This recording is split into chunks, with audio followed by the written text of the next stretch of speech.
Hello, everybody. How is everyone doing? Welcome to Isabella Bank's YouTube channel where we discuss all things Harry, Meghan, and their level up journey. If you're new here, I'm Wheezy, and it's great to meet you virtually. So, how's your week been so far? As usual, we're discussing the latest events in the wacky world of the toxic British media, the British royal family, and how their actions affect Harry and Meghan.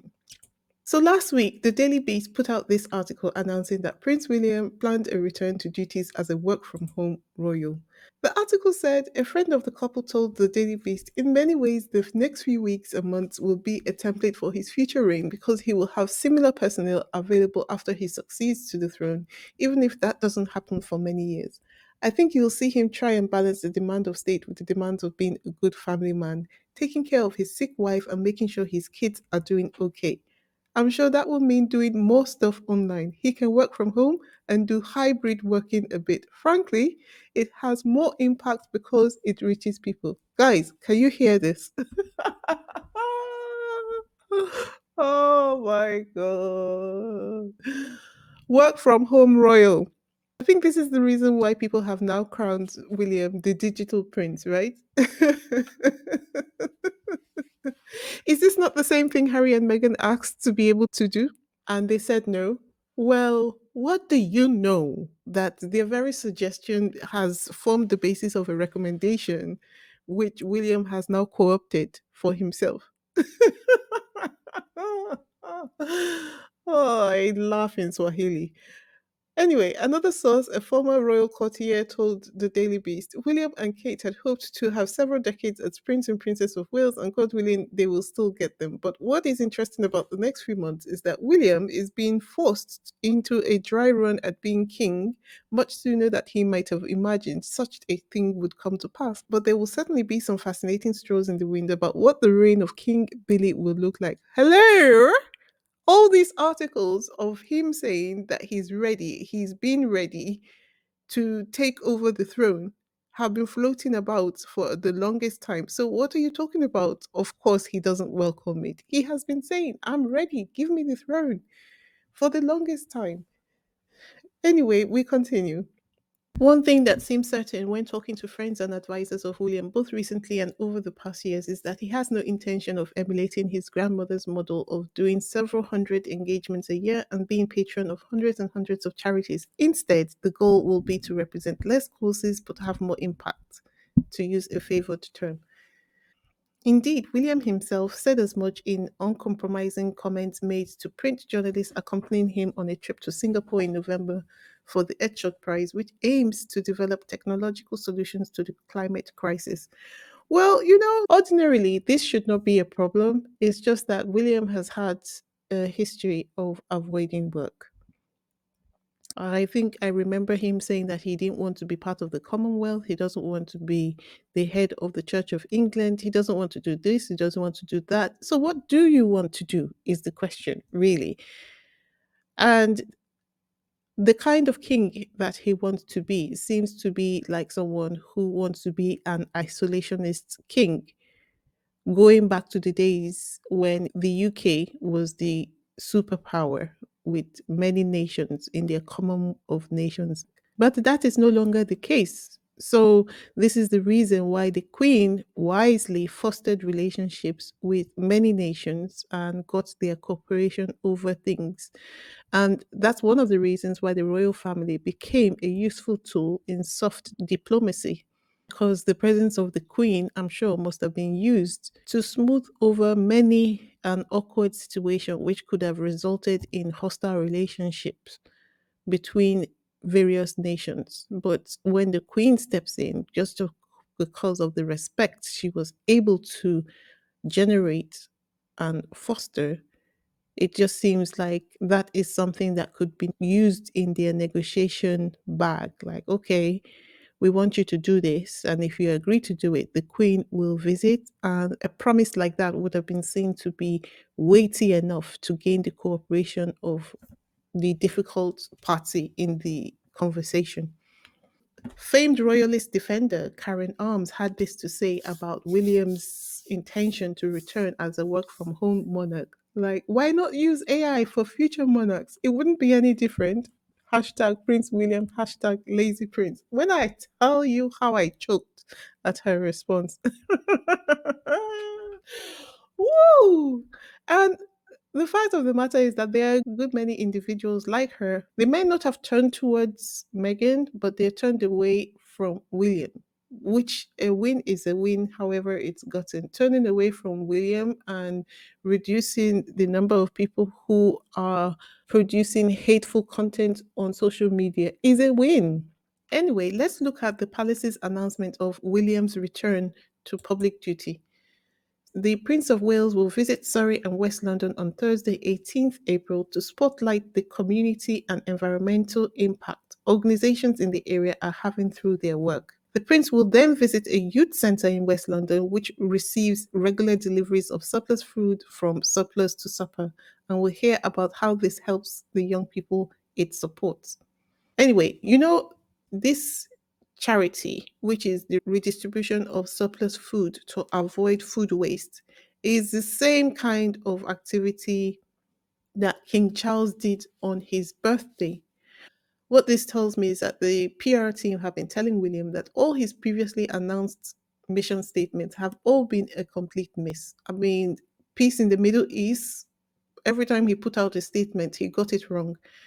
The homelessness thing, every time he did something for it, he was not able to generate sufficient interest. And in fact, he was mocked by the global media just because whatever he claims is going to end homelessness is usually just a drop in the bucket of what is required to end homelessness. Anyway, as I said to you before, this particular cause, which is the redistribution of surplus food, is a copy of the charitable activity King Charles III did on his last birthday. Okay, this is an article from King Charles III's birthday last year, November. The headline says King Charles launches charity project and hosts Buckingham Palace reception to mark 75th birthday. King Charles III celebrates his 75th birthday on Tuesday, 14th November, just over a year after acceding to the throne. The monarch, who is 14 months into his job as head of state, reaches his third quarter century milestone in the same year he was crowned and a week after opening parliament for the first time as sovereign. How many things can you jam into one sentence?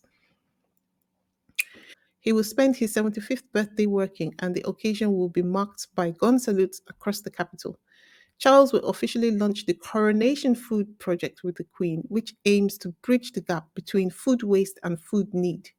It's the same kind of thing, the redistribution of surplus food. I think that William must have seen what he did for King Charles last year and decided that he will piggyback off the same idea. Anything to help him look good. Anyway, so the usual journalists on Twitter reported on William's return to public duty as though they were part of his PR team. Wait, they actually are part of his PR team. Anyway, let's look at what they both had to say about the event. So, Cameron Walker says the Prince of Wales is back on public duties on Thursday following the Princess of Wales's cancer diagnosis and the children's Easter holidays. And similarly, Richard Palmer says Prince William will return to work on Thursday, visiting Surrey and West London to throw the spotlight on surplus food charity Surplus to Supper and a youth charity distributing supplies to young people. The King has made reducing food waste a cornerstone of his reign. Do you see the mix up in Richard Palmer's own report on William's return to public duty?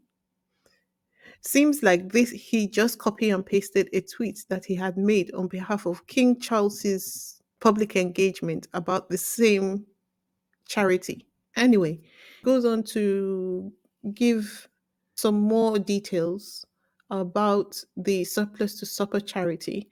And someone on Twitter said it's hardly a new idea with food waste. It's been around for years. I doubt the Windsors will stop their banquets that they have been eating since Queen Victoria. Anyway, we can tell that William quickly rushed back to work because he could see all the positive press Harry and Meghan were getting. This is him looking back to say, I am so screwed. Now, let's have a look at William's behavior as he attended this event. Okay, this is a photograph of William arriving at the venue. There's so many things wrong with this photo, from the top of William's head to the bottom of his feet, with this jump up, afraid to touch the ground trousers. Can we also talk about his hair? It does look like he dyed his hair. What about the jacket? It looks too small, too short, and really not his size. And then what about the trousers? Jumping up from the floor like it's afraid to touch the floor. And then the sneakers. These sneakers look like Harry's sneakers that he was wearing. It looks like the same color. No one can tell me that this getup was not deliberate. William deliberately dressed like this to garner sympathy.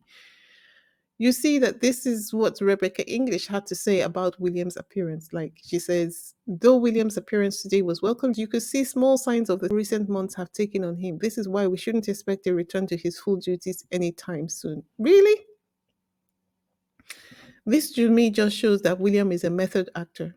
He had to get into the character by making sure that he wore a jacket too small, his hair was dyed like someone trying to look young because the quality of his life is not good enough. And so he thinks that he can sharpen his appearance by dyeing his hair, um, wearing trousers that are too short to make it look like oh my God, I'm really suffering. And then what about the sneakers? William has to have a way of poking at Harry. Otherwise, he could have chosen to wear a different color of sneakers, especially after it's obvious that he studied Harry's appearance in his last engagement, which is the polo event, because Harry was wearing shoes exactly this same color. Anyway, finished with that debacle, William moves on to the next one as he pretends to assist the staff with their duties. And as the article reports, he literally snubbed the people at the venue who were wishing Kate well. How? Okay, let's have a read.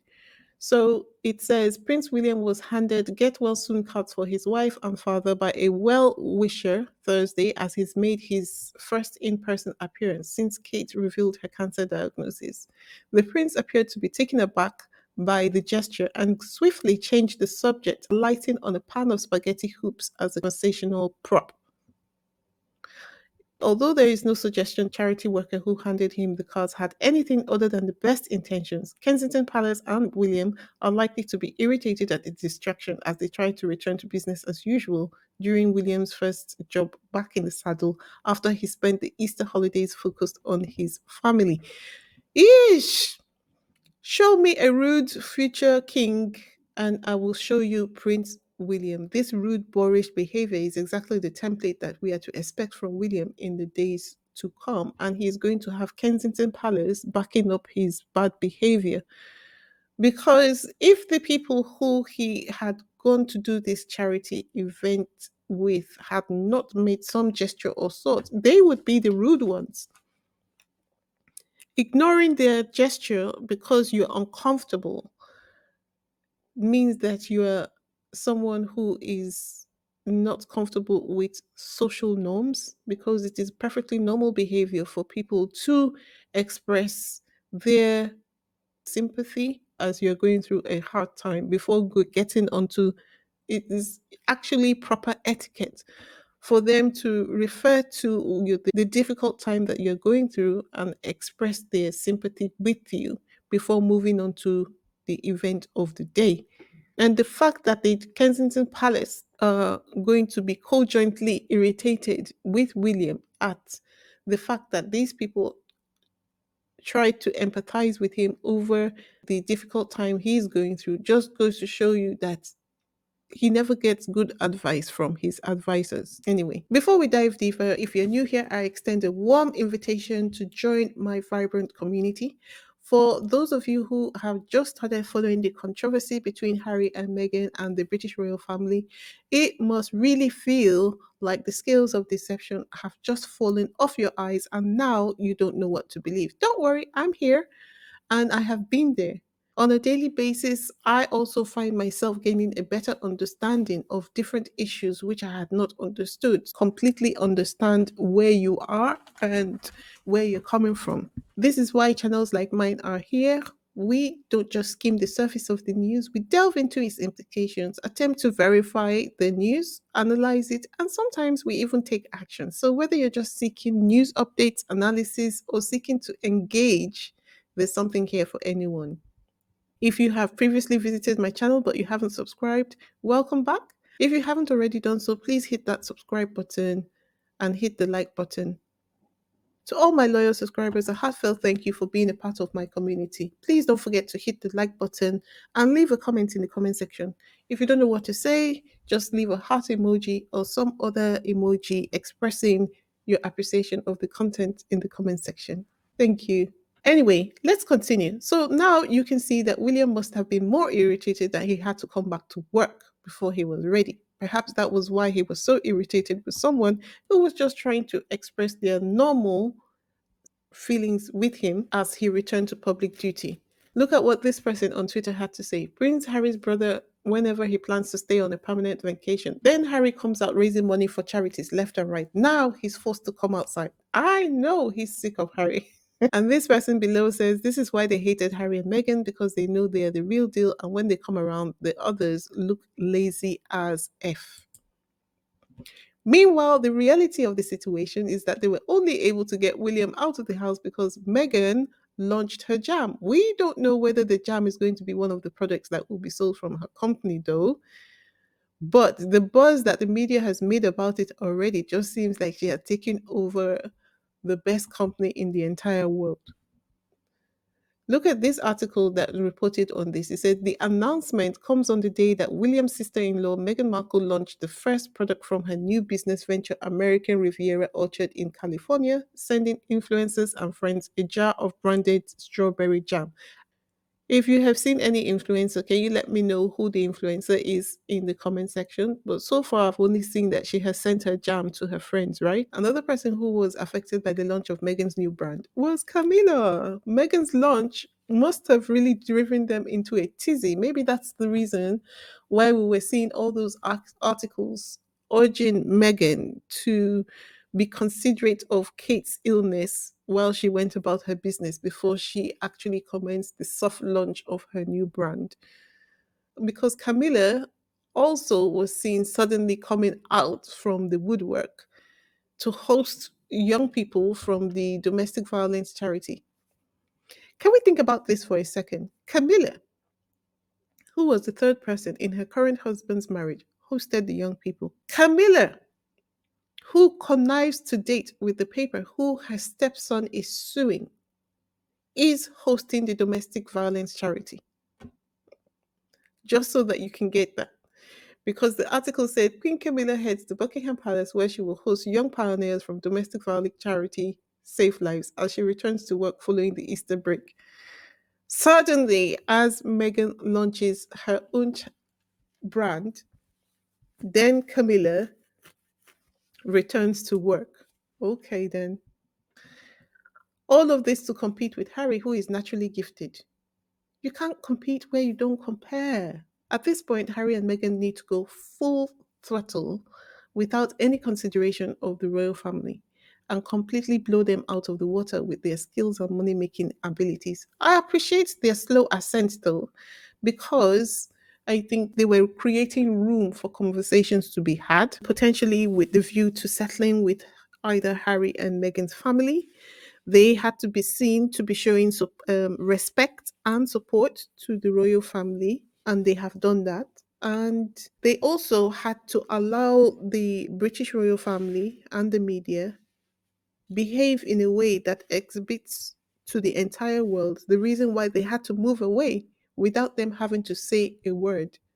And if you look at it, their silence, which I'm sure must have taken a lot of strength for them to be silent, has actually shown that they were right in all the claims that they made in their Oprah interview, which is what I think swung public opinion over to them. Because if they had immediately just gone straight to full throttle out of the gate without giving the people of the world the opportunity to see what the royal family and the British media have done to them and in retaliation for their perceived grievances, there would have been a lot more people on the fence. But as it is right now, the royal family and the British media showed themselves. So, guys, what are your thoughts? Let me know in the comment section. This is all I have for this video. Until next time, it's Wheezy signing out. Ciao.